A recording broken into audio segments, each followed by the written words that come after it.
Hello and welcome to the preseason coaches roundtable. I'm your host Vinny Masano. I'm joined by the Catholic League coaches tonight. We're filming from the beautiful Patricias in Massapequa, New York. Right about on the verge of the season starting. In fact, some teams actually had their non-league games open up today, and the rest will begin at the beginning of next week. So without further ado, we're going to hop into this. They're doing things a little bit differently this year. For the first time, they're going to have a state tournament for all the Catholic League schools encompassing the state of New York. So to talk about that, I want to bring it up to Mike Piankos, the longtime Chaminade coach, to tell our audience a little bit about... Long time? Since the Reagan I administration. started baseball in 1981, so it's the Reagan administration. Before some of you were born. It qualifies as a long time, I'd say. Yeah. So tell us a little bit yeah. about how it's going to Interesting. operate. I mean, I think the whole league's excited about it. The first time in history that we're going to try this. I mean, we tried many, many years ago, back in the 80s. There was a big discussion about it, but it fell through. And so we're real excited about trying to get it done this year. And whoever it is in our league, I think, we're certainly going to be well represented. I mean, we would have loved to have done it many years going into this, because I think our league is that good, and I think we would have represented ourselves very well in the state. So this is going to be interesting. So see who goes there. It's an interesting format. You'll guarantee 2 games. It'll be, I think, it's Buffalo against Long Island, and then New York and Manhattan, I guess they're Bronx. And then the winners will play for the state title, and then they'll play for 3 and 4. So it's interesting. I'm really looking forward to seeing whoever it is in there. Definitely go and see that happen. I think they're playing in Coney Island. Either Coney Island or St. John's, I think. Yeah. And I want to segue the conversation just briefly into last season. So you guys won the 2021 championship, and terrific series. I want to introduce into the conversation the pitching coach, Jimmy Balin. Jimmy, you guys are lucky enough to have some incredibly talented arms. Can you tell our audience a little bit about what's in store for the 2022 staff? Yeah, I mean, we had a bunch of returning guys from last year. 4 guys who really played a huge part, winning the championship last year, and another guy who we expect a lot of good things out of this year. I think there's a bunch of us at the table that can say that we have enough pitching to win a championship, though. So these guys are working really hard, but they know that last year's championship was last year, and this year we have a whole new set of challenges. I think probably 4 of us could at least say we have the best pitcher in the league. We have depth, but I think everyone has depth in this league. Yeah. And to be honest, I've never seen depth on the pitching mound like I have in this league. And Pars, you are, you were fortunate enough, I guess, to be on the other side of the field on the first series of the year last year at St. Anthony. So can you give maybe a opposition standpoint of what it was like facing up against their pitching staff? Well, last year their pitching staff, they were all younger. They were juniors, so there was still that doubt. But once you get through the JDs and you got Andrew and you got JJ and those guys, they're out machines. And we could say the same thing about, we got a bunch of pitchers on all of our teams that have it. But the one difference maker between like JD is his competitive drive, which leaks into all the other pitchers on that staff. And that whole staff is talented. But when we went in, we knew JD was going to be hard to beat, and I've known him for a long time. And you get him on the mound, and then you back him up with the handful of thoroughbreds they have. It's tough. I think we got one off them, and but like I said, early in the season, they have so much talent. They're still figuring out their staff, just like the rest of us are. So by the end of the year, they're clicking because when you're what we got 9, 10 deep, right? You got so many to pick from. Yeah. It's fun to watch, but I will say that. Who's counting? Yeah. So going in and playing these guys is always an absolute blast, because they handpick guys. You got different guys every game. They use, I think, 2 different catchers, 3 different catchers. They got animals all over the place. It's great. Yeah, it's unbelievable. And Casey, I wanted to bring you into the conversation. I think you would have a claim to also potentially have the best pitcher in the conference in Kyle Chase. I was there earlier today. 8 strikeouts in 5 innings, 1 run, which is, just another day at the office for him. So can you speak about his maturation over the last 3 years since he's been in the school? Yeah, honestly, the biggest thing with him, aside from him, on the field, is off the field. It's that leadership that he really has taken to a next level. It's some of the little things that we always talk about all the time. It's hey, this is the way we handle ourselves. The equipment. He's carrying the helmets, he's cleaning up the garbage. It's those little things that kind of seep into, quality programs, and it comes from the players. We talked about it a lot, is, this is, their time. It's their senior year. And the way he carries himself and his leadership has really come a long way since him being a freshman. So I'm super impressed with him, not just on the field, but really off the field too as well. So. And now, Dan, as the head coach of Holy Trinity, you guys had a pretty young team over the last couple of years. What were some of the challenges of keeping them motivated and just their morale up while they were, taking their lumps against some good teams? I think it was, again, by design, we had a really young group. And I think that the toughest part dealing with them was trying to help them understand that they're going to fail. Yeah.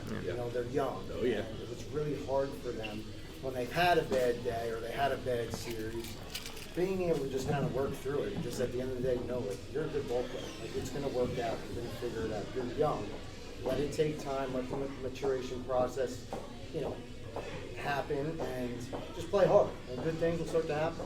So we did experience a lot of that last year with a lot of the younger guys. But they've come back with a really good mindset, super focused, very motivated. So I'm excited. I'm excited for a young group. Our roster and our lineup really is going to kind of stay the same from last year. So gives them an opportunity to kind of prove themselves a little bit more and perform at a little bit of a higher level. Awesome. So Joe, first year head coach at St. Dominic. Can you tell our audience a little bit about your background in the game of baseball and your first impression so far of being at the helm? Sure. So I was a collegiate player at New York Tech for Bob Malvagna. He was just a great man. In coaching, I coached at Clark High School, which is where I went. I was the varsity assistant there for 3 seasons and 2 county championship appearances and 1 county championship. Blessed with a ton of talent: Tyler Cox, Matt DiStefano, down the line, Sean Welsh. You can't name enough of them. Even young guys like Nick Barasti. And getting the job at St. Dominic's is really a thrill for me. And we're very lucky, I think, at St. Dom's this year because we have a really good group of seniors. So my first impression was, okay, on any team, especially a senior-laden team, you have a pretty good feeling of how it's going to go right off the bat, just from meeting the guys and knowing what they're all about. And these guys work really hard, and we have some really talented players. We have 8 college-committed seniors. Maybe not the biggest names to colleges and whatever, but we got a really solid team. Got some underclassmen who will definitely contribute, and we're really excited. We're looking forward to being successful. So. And how much can you take away from your time under a legendary coach like Tom Abrascato, who's won multiple state titles and dozens of league championships now? Yeah, so Tom is just a very special person in my life, period. He was a big part of my life growing up as a player and then as a young man and now a man. So from the baseball aspect of it, I just think hands down is just the best coach I've ever been around. Just the structure, the organizational structure from 7th grade up. Luckily at St. Dom's we actually have a middle school program, which is good.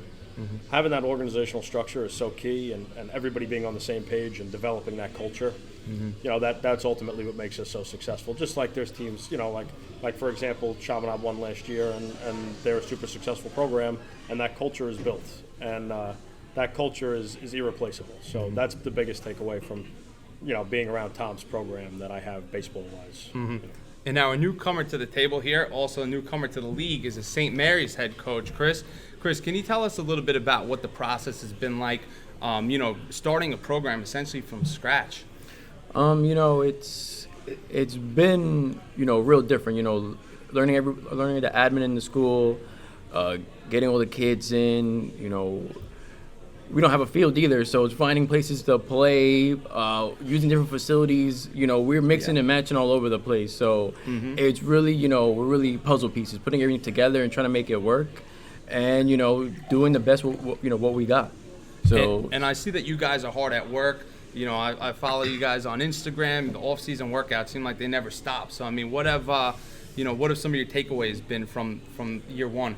I mean, so far, I feel like we're like the kid that transfers into school mid-year, and you're walking around school trying to prove yourself with a whole bunch of other upperclassmen that already established and already have made a name for themselves, and us trying to just have our stamp somewhere where people can take us serious and be like, all right, it's not a fluke. These guys are here to play, and these guys are gonna be in the league for years to come. Yeah, and Pars, I wanted to bring you back into the conversation. So, college has been going on. College games have been going on for the last about almost a month. Yes. And one of the standout performers in the whole country, I would say, is St. Anthony's alumni, Cam Leary. Yeah. And he's a kid that, he just has that pretty swing. And if you watch him on TV, it looks like a pro already. So, I mean, can you tell us a little bit about your experiences with him and when you first got to watch him play? Well, when I first met him, my first year was when he was a reclass senior. So he had 1 year with us, and then he went off to prep school. I compared his swing to Michael Brantley. That's who his body type is. That's what his swing path looks like. He's very similar in stature. He was a finished hitter when I met him. He was susceptible to some stuff outside because he wanted to turn and burn on a lot of stuff. But you see some of his home runs now. He had 2 oppos the other day. Yeah, against lefties at Miami. So apparently he's figured out to work both sides of the plate because guys obviously just want to dead fish him away and spin him away just to get him to reach, but he doesn't reach anymore. Yeah. But he's definitely turned a corner, and he's literally turned himself into one of the best college outfielders. Yeah. And his numbers aren't going to drop. I think that kid's going to be steady Eddie. He's got a great head. His temperament's right. And I think he's going to be very successful It's this year. sustainable. He's hitting 300, so Yeah. it's not like he's gotten like a lot of batted ball luck. He's just hitting the ball really hard, and it's 1,200 OPS. He's a 2 heartbeat a minute guy, so things don't get too fast for him. He has the ability to slow things down. So he's going to be very successful. I'm proud of him. We have a bunch of guys. I saw Mounds up to 10 homers. Right? Yep, leading the nation, tied number 1 in the But I nation. think Truffle with has 10 like home 7 too. runs. Yeah, Andrew, he's up there, and he's only played like 8 games. Yes. And I wanted to bring the Chaminade guys back into it. Talking about like having young team last year, what kind of challenge did that present to you guys? Not only not having them the year before, but you also didn't coach them in the summer or anything, so you kind of had to learn, on the fly, right? That's us every year, though. Because we don't coach in the summer, and so they come to us fresh in our mind. So we look at them brand new. And last year, because of COVID the previous year, we knew none of them. We never saw them as sophomores play. Yeah. And, we kept a lot of underclassmen, and the underclassmen played, which was great. They were successful. And, we get them back this year. I think one of the hard things we have to do this year is bring them back down Bring to them the down, ground, yeah. because they think who they are. Sure. And, you don't win it because of what happened last year or what you have in the press. You win it on the field. Yeah. And that's a bit of a challenge, actually, right now. Yeah. Casey, is that something that you dealt with after you guys had won the championship in 2018? Just kind of like the complacency, maybe? We actually had a lot of seniors that year that kind of graduated, so we were in a little bit of a different situation than they were. We're having those guys come back. Yeah. But again, you always have to have that and figure out that way in which you need to bring those guys like back down to earth. Because like this league, one thing about it, it humbles you very quickly. Yes. So if you think for 1 second that all this guy's going to this college or this guy's getting a borderline draft pick, like no one else cares. So, like, you need to be able to compete on every single pitch in this league, and I think that's one of the things that separates this league from a lot of other ones is you need to be ready to compete every single pitch of every single game because nobody cares where you're going to college, what you did the year before, it doesn't matter. It's what happens in that moment. So I think that's something that is a challenge at first, but I think, especially for them with the talent that they have this year, I think they'll be able to do that. But it is something that, again, it is tough to get across to them until they go through it. Yeah. So you got to be ready to compete every single pitch. Yeah, not everybody's going to go undefeated. Only a couple teams on Long Island has ever gone undefeated, and one of them was the 1996 Division Blue Dragons, and one of the players is actually here. Jimmy was on that team, 29-0. I mean, and you guys were a powerhouse team. I think it even dated back to the previous year. Maybe it leaked into the next year. The winning streak was like 40-something games. We had 47 straight games. Jeez, Long Island record, right? We were 29-0 that year. We lost the state championship in '95, and then we won 29 straight, and then 18 straight the following year when I was a senior. Yeah. Before we lost the last 2 games of the year to MacArthur. Yeah. We went on to win the county championship that year as well. And you guys only had one game that was even really close during the undefeated season, The correct? county championship game against Garden City was 6-5. And we came back and won that game in the top of the 7th inning. We were at Garden City. Other than that, I think the closest game was might have been the state championship. I think we won the semifinal 3-0, and then 6-1 was the final of the championship. Other than that, you know, we scored 325 runs that year in 29 games. So, Jeez. to say it was an offensive machine was you know. Yeah. And I'm sure Steve Costello, my good friend over at MacArthur, would argue Yeah. that his 94 94. MacArthur team That's was crazy. In the as good as same us. town, 2 out of 3 years, And, undefeated. you know, I know Jeff Tyler pretty well, and Jeff, in my opinion, still to this day is the best high school pitcher I've ever seen. And Jeff said that that would be the game of the century if our team could have played their team. Oh, my God. Their 94 team. And against back our then they weren't in the 96 same conference, right? No, we were. Oh, We were in the okay. same league. They beat us in the county finals in '94. Mm-hmm. Yeah. Interesting. It was interesting to say the least. Yeah, I don't think there's going to be another offense of that magnitude anytime soon. So, Casey, I wanted to bring you back. Talking about Logan O'Hoppe. You know, right now, absolutely killing minor league baseball. I mean, and more importantly than that, he's gotten basically every humanitarian award he can get to. Right. He gets recognized for his off the field, you know, his contributions as well. So, I mean, does it shock you at all to see how much recognition that he's gotten? It doesn't shock me to see how much recognition he's gotten in the sense of the type of person that he is. So, like, everybody here kind of knows him. Yeah. He is one of the best people you'll ever meet. I'm not shocked by what he's doing on the field because of his compete level.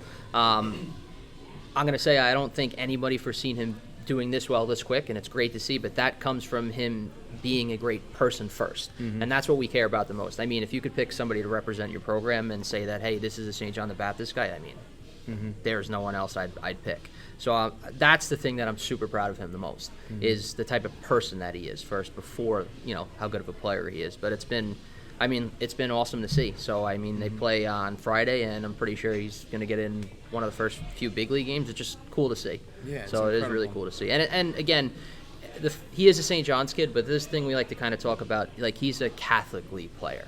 So that's what another thing I think separates this league from everybody else. Of course, you know, he's a St. John the Baptist kid too, but when we see guys like him have success, and we see guys from Chaminade and Trinity and Kellenberg and all of these places too, Dom's, Mary's, like, we always say, like, hey, that's a Catholic League kid. And I think that's the big thing that separates this league from a lot of places is that we care about those kids' futures first. Yeah, we want to win when we play each other, of course, okay? But as soon as that's over, it's like Pars works with my guys, like I work with Danny's guys, like JD's on my summer team, so like Derek Torres I've coached for a while, they, you know, so we all work together, and it's about that kid first, which is, you know, awesome to see. Yeah. So. Yeah, and Joe, I wanted to mention something to you about the idea of building up team rapport, something that, you know, you haven't had that much time to do. So how have you been, you know, trying to be able to acclimate not only the players to the program, but also yourself, and building up, you know, a personal relationship with your players? So I think the transition's been pretty easy and relatively quick because it's an older group. I think had I had more, you know, underclassmen or even juniors, it would have been a little tougher. I think the transition's been easier because the seniors have been there, they've been through it before, they understand the process. The process has definitely changed a little bit since this coaching staff has taken over, but I think that they were able to acclimate themselves pretty well to it. And as far as a personal relationship, I coach one guy who's an underclassman, Matt Cruz, is on my summer team. He's an outstanding player, future Division I player. I really believe that. So I already knew him kind of getting in the door, and then once that happened, I was able to kind of actually branch off of him. He's a very outgoing kid, so to kind of, you know, build that chemistry with the older guys. And so far it's gone really well. I'm very open door policy. Like, you can come talk to me about anything. You know, it's about life. We talk a lot about life, not just baseball. You know, what kind of man you're going to be in the future, and how that equates to the baseball field. So the seniors have been really receptive to that message, and therefore I think it's made the transition a lot easier.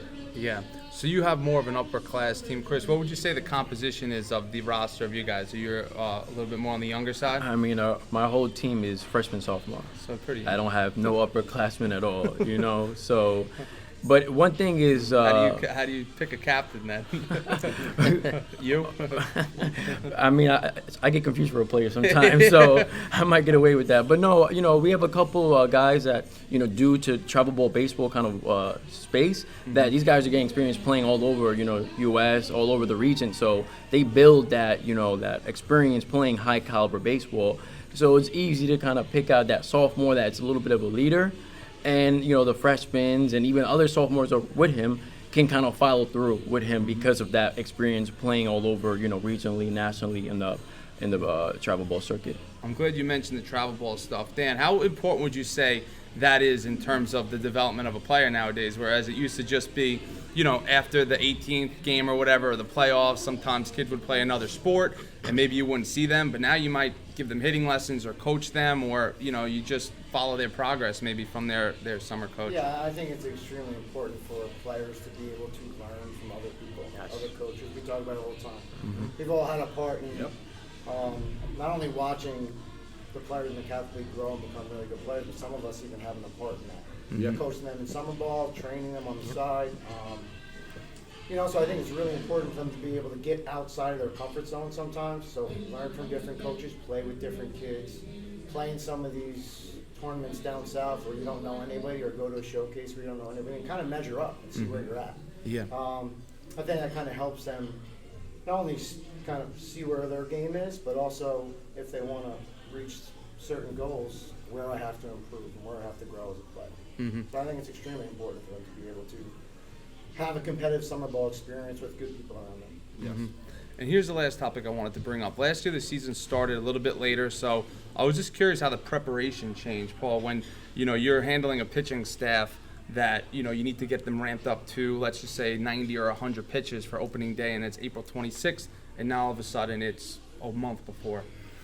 Well, like Mike said, the COVID thing kind of gave everybody a little bit of a hiccup because we started later. Kids, you know, the workouts were shut down. Some kids were working out because they go to facilities that could get them in, and there were so many. How to explain it? It just seemed off the whole season. And what did we play? 15 games, 20 games? I think I maybe had 2 scrimmages. Yeah. You know, here we were just talking about the schedule. You know, a lot of us we're getting close to 25, 30 baseball games, and we got maybe 5 or 6 before you even play league season. You can find out who your team is. Right. You know, last year was hit or miss. You were piecemealing stuff until you figured out, and then if things weren't going your way, I was throwing infielders in the pitch because I wasn't comfortable with my pitchers, and you just couldn't find your way with your team. And that's where I thought had Gregor pitching in. Well, I could have used him to throw. He throws lefty for strikes. But yeah, last year was an aberration, I think, for this league. This league this year is every team's got some real talent. We can handpick dudes on every one of these teams that can get after it. And that's where it goes back to Casey saying we can beat each other on any given day. You know, no matter how talented all of us are, because each week's a different challenge. You know, Joey's going to coach his team differently than Casey does. You know, Chris is going to coach it differently than Danny does. You know, I'm going to coach differently than these guys do. You know, so each week you're building a whole different week. If I play Casey one week and then I got Joe behind him, that's 2 completely different types of baseball teams. You know, so that's the fun part. You know what I mean? Finding teams that match up to Chaminade. Like I try to find scrimmages that resemble Chaminade, then I'll try and find a scrimmage that resembles Casey's team. You know, just to sync up, like we're playing Comac and we got Ward Melville. Ward Melville, I'll comp to them because they got a deep staff, so we'll see some of their arms, you know what I mean? Casey's team's similar to Comac, you know what I mean? They have a lot of good position guys and they have arms that can throw strikes, you know? So stuff like that is part of the fun of coaching, and that's where I think this year will be a lot different than last year.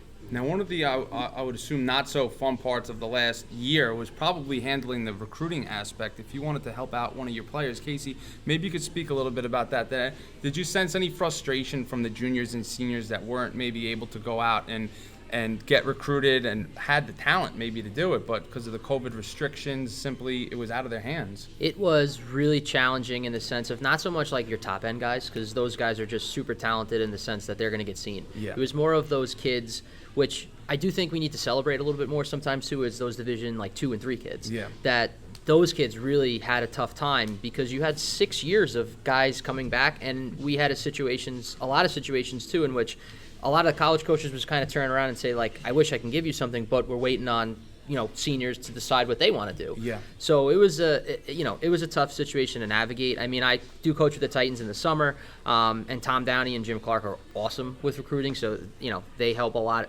too. As well, so I was fortunate enough to kind of work with them, those guys as well, and the St. John's guys that do play for the Titans are able to work with them as well. But it was challenging in the sense that you just didn't know what to expect because of the guys that were still there in college, and you just kind of didn't know what to do.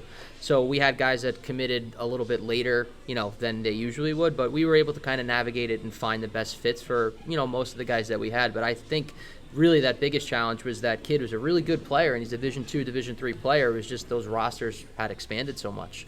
So I think that was the harder ones that we had to really kind of navigate. But we were able to do it and working with some of the summer programs and find homes for guys. Dan, would you say that you've had a similar experience to that, and do you think that it's gotten back to normal as far as getting kids out there recruited? Yeah, I mean, I hope it's gotten back to normal. But yeah, again, our group wasn't really, I think, in a position at that time last year where, our seniors were at a level that, it was going to be tough for them to kind of find their right program or find the right fit. Because colleges really didn't get to see them. They weren't really looking for players that are good players. They were looking for players that were going to come in and be impact guys. But, with a lot of our younger guys now, and even this year a little bit, we're having a lot more conversations about college and what the future holds and how you're trying to, develop as a player, develop as a person, and try to ultimately find that highest level of baseball you can find. So our kids are starting now to really get more active in the recruiting process because I think they saw what kids over the past 2 years went through trying to find a school and trying to find an opportunity. So I think it's actually helped some of our guys now, but I think we definitely hurt guys over the past 2 years. Awesome. Well, I think that's a good place to stop. We touched on a lot of different topics. Glad that we finally got to do this. Like I said, opening day right around the corner, so everybody check this out on our YouTube page or social media. Thank you to all the coaches for coming down, and thank you for Patricia's for hosting this year's preseason roundtable.